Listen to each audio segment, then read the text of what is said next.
Celtics were the new dynasty of the NBA, supposed to be dominating for the next 10 years, until they completely fell apart. How did that happen? 2024, they win the NBA championship with one of the most expensive teams in NBA history, one of the deepest teams in NBA history. They had a bench good enough to be a starting lineup, and their starting five: Derek White, Drew Holiday, Jaylen Brown, Jason Tatum, Kristaps Porzingis. That's not a starting lineup, that's an all-star team. And who do they have now? This? It should be impossible for a team to fall apart this fast. And let me tell you, it's not just bad luck. There's a reason they fell apart. It starts with the Jason Tatum injury. Jason Tatum tears his Achilles in the playoffs.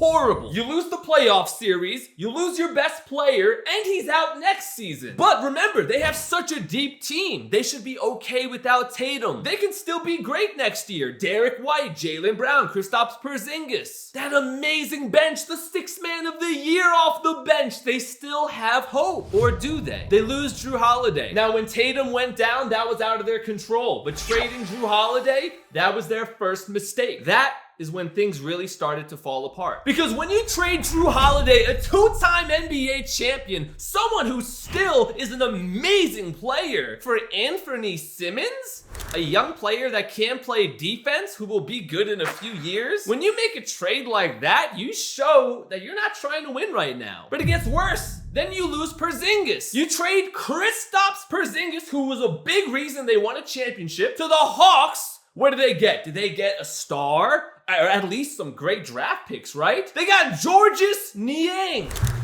Who? I mean, I know who he is, but still, for Kristaps for Georges Niang is one of the craziest things I've seen in my life. But okay, it's all right. You still somehow have a great team. But now the Celtics press the button. They just blow it up. They blow up the team. They lose Luke Cornett, their backup center. They lose Al Horford, their backup power forward. Who do they have left? Derek White, who many consider to be the most underrated player in the NBA. In terms of like advanced stats, he's a top 15 player, literally top 15 on the impact he makes per game. He is the definition of irreplaceable. If the Celtics lose him, they're done. And right now, he's 31 years old. He's got like 2 years left of his prime. He's not gonna wanna waste it on a Celtics team that's not contending. So Derek White's gonna wanna leave. He's most likely the next one to get traded. He has no reason to stay. And when Derek White is gone, the Celtics are finished. They're already a disaster, but that is when they'll be a disaster times 2. Top 15 in the entire NBA on the impact he has on the floor. That's not my opinion. That's the advanced stats. But it's worse than you think. Because I know what you're thinking. Okay, so the Celtics rebuild. No, they can't. The Celtics are in the worst spot an NBA team can possibly be in right now. They have the roster of an average team. But that team is still so expensive that they can't afford any other players. They can't sign any big free agents. The Celtics don't have money because when you pay all these max contracts, super max contracts, it is a gamble. You are betting that these max contracts will pay off now. You are betting that having these players is better than being able to sign a big free agent next year. The reason I'm talking about the money so much is, bro, they could have signed DeAndre Ayton and kept their core if they had money. Could have been Derek White, Jaylen Brown, DeAndre Ayton. They could still make a little bit of a run. And when you don't have money, at least you have draft picks. No, the Celtics don't have draft picks either. They don't have money because they're still paying Jason Tatum that max salary even though he's injured. They signed Jaylen Brown to a max. Derek White has so much money on his contract and they can't get better through the draft, so they are stuck. And it's not bad luck because dynasties,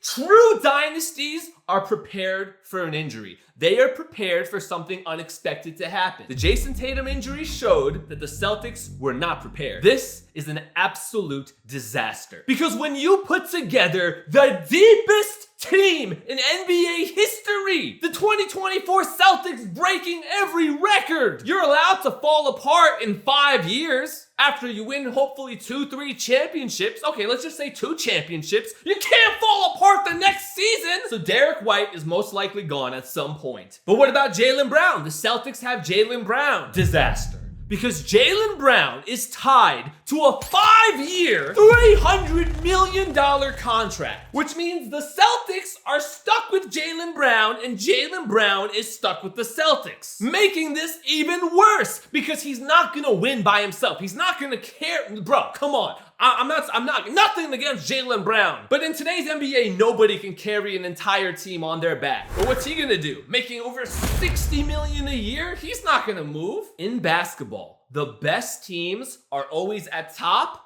or at the bottom.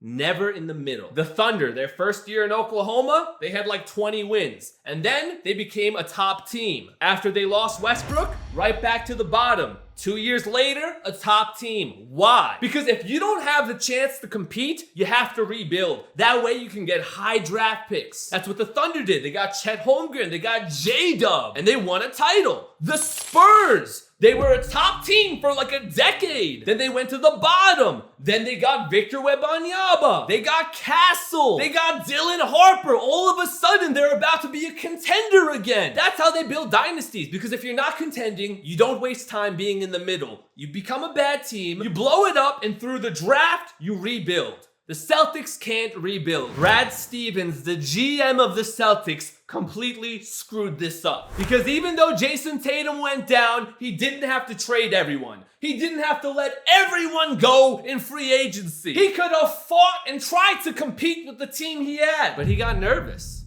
And he freaked out. The Celtics lost like 5 players in 2 days. He completely freaked out. Some people will say it's still a success because they won a championship.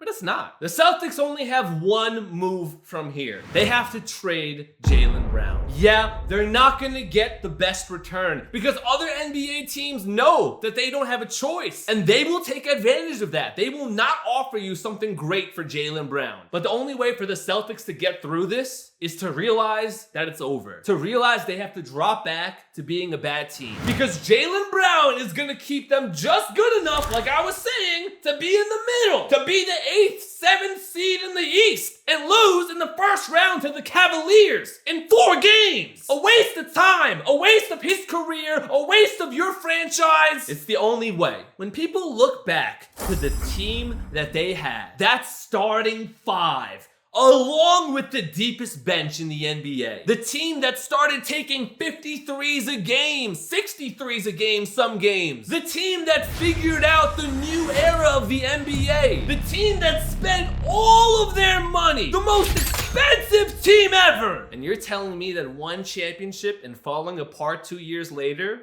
is enough? It's not. It's a complete and utter disaster. And I truly feel bad for the Celtics fans because they don't deserve this. But meet Nikola Topic, the new Luka Doncic.